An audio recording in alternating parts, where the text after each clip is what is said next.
Partly because of the fact that I am a father to two extraordinary daughters, and partly because of the fact that for several years I was a teacher to some of the most outstanding students in the world.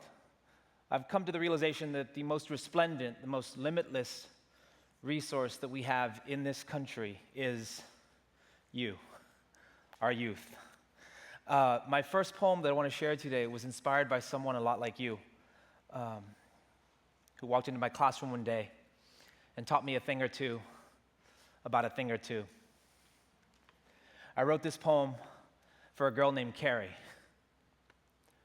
who was diagnosed 5 years before she walked into my classroom.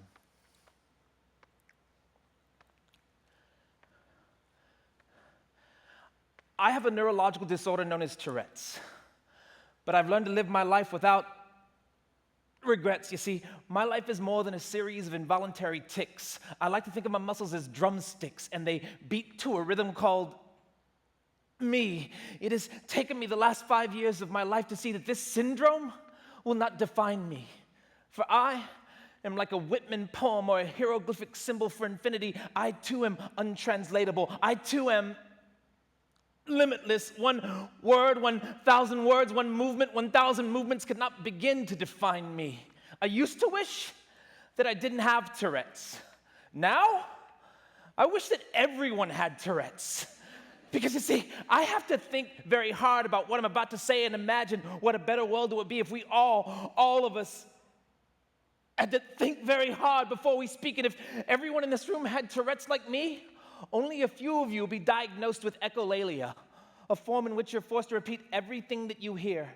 And to make your life more livable, I would whisper Shakespearean lines softly into your ear, just to hear you say things to me like, "Arise, fair sun, and kill the envious moon that is already sick and pale with grief. Thou hast made a far more fair than she." And to find the point where my voice ends and yours begins, people walking by will have to learn to read between the rhyme. Time after time, I laugh over common misconceptions because, you see, this is more than just the cursing disease. But we're poets, you and I.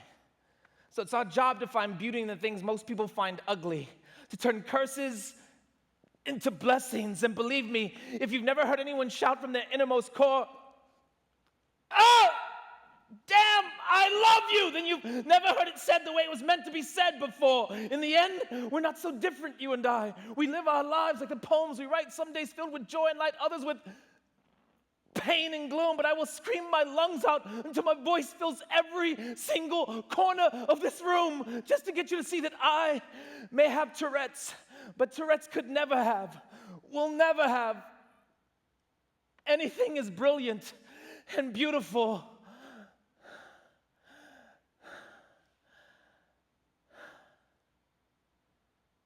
as me. Thank you.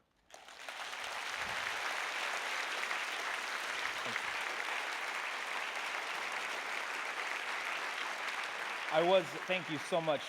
For the best 7 years of my life, I was a high school English teacher, but I've been my father's son my whole life. This poem is a combination of both those experiences. This is called Final Exam for My Father. 1, true or false, the night you walked out on me and my mother, you hesitated before grabbing the doorknob. 2, if a bus leaves a city at 60 miles per hour and nowhere in particular around that bus has left his only son behind in the darkness of that city, how many miles would it take before that son forgets what his father's hands look and feel like? 3, on the night that you left us, how many hearts did you break? A, 1, mine.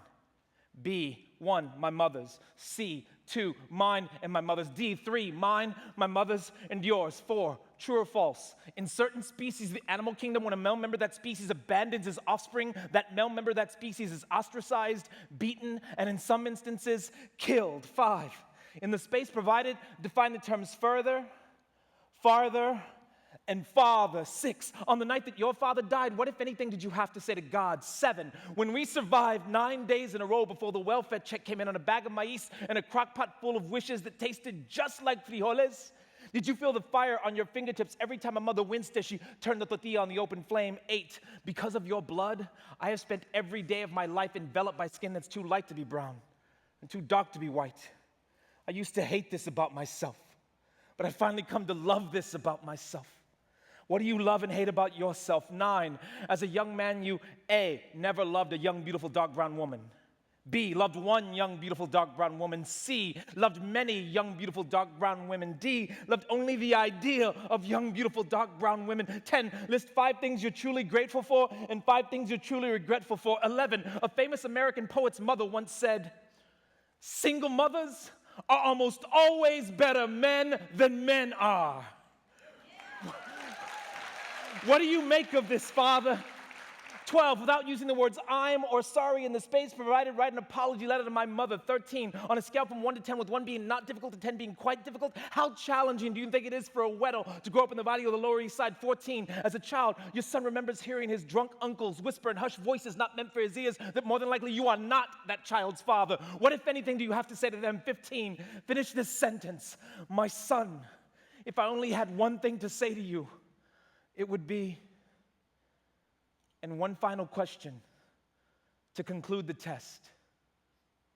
Would it mend or break your heart if I told you,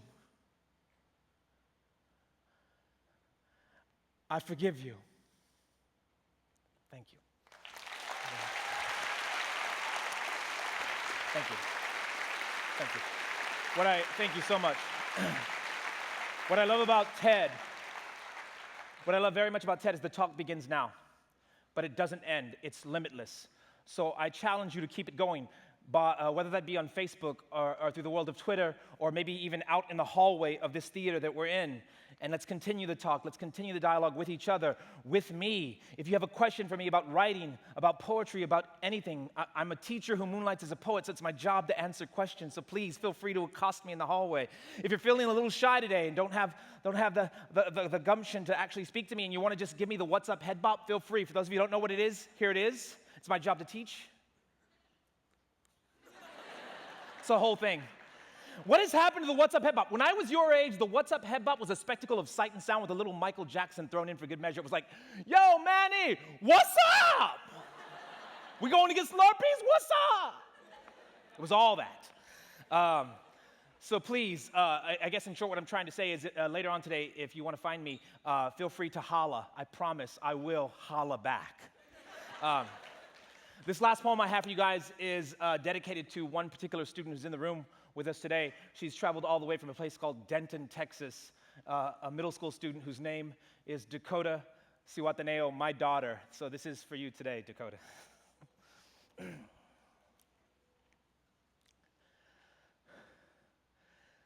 Somewhere near the town square of middle of nowhere America, sitting in a classroom far too small for the poems that have been read in it, I hear the humming of fluorescent light bulbs in my head.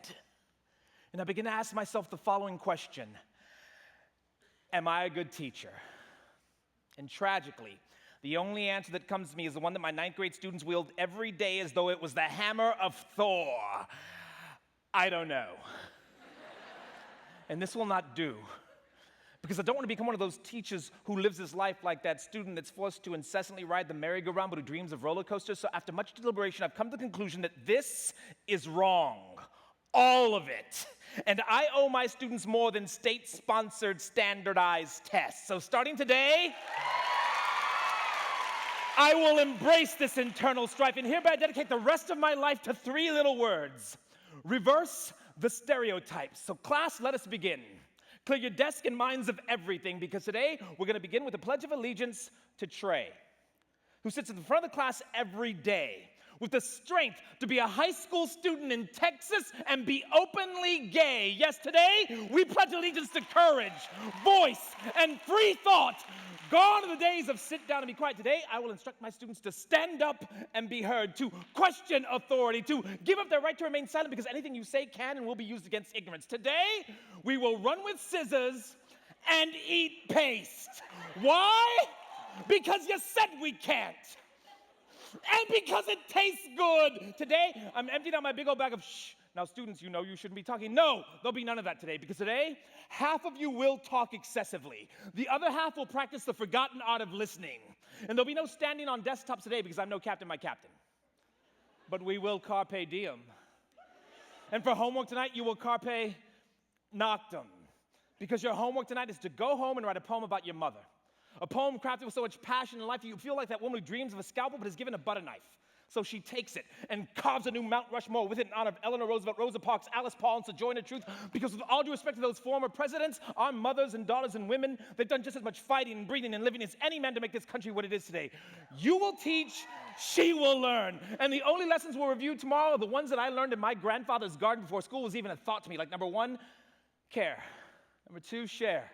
Number 3, dare to be the most beautiful thing in life that you can be, yourself. Number 4, dream. Number 5, play. Number 6, if you're careless and uproot something, get up off your butt and mend it. Number 7, help things grow. Number 8, whatever you do, do well. Number 9, mijo, how many times do I have to tell you, do not pee in the garden? And number 10, be aware of miracles. They're everywhere. They're all around you, even in places you'd never expect to find them, places just like you. In class, one last lesson before we're through. Always remember, life is going to have its ups and downs, but that's okay because roller coasters, come on, they're much more fun than merry-go-rounds. I know this to be true because you taught me this. Now, there's a poem out there waiting for you. It's called Life. Go find it because class is dismissed. Thank you, Ted.